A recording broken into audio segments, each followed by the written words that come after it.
বলেন তো কি রান্না করছি?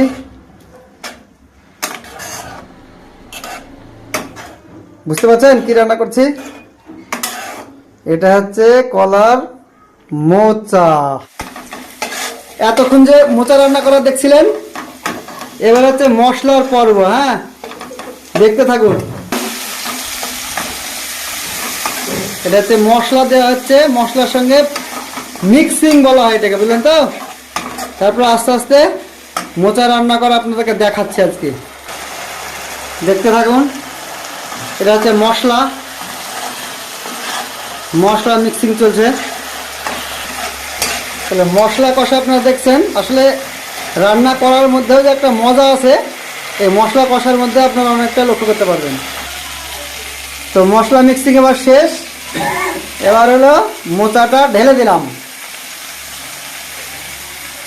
এবার মোচাটাকে ঢেলে দিলাম, দেখতে থাকুন মোচা কীভাবে রান্না করতে হয়। মোচাটাকে ঢেলে দিলাম, এবার মিক্সিং চলছে। এবার এটাকে ঢেকে দেওয়া হয়েছিল, এবার আর একটু দেখাই আপনাদেরকে। এটা ওপেন করলাম, ঢেকে দিলাম আবার। Very good.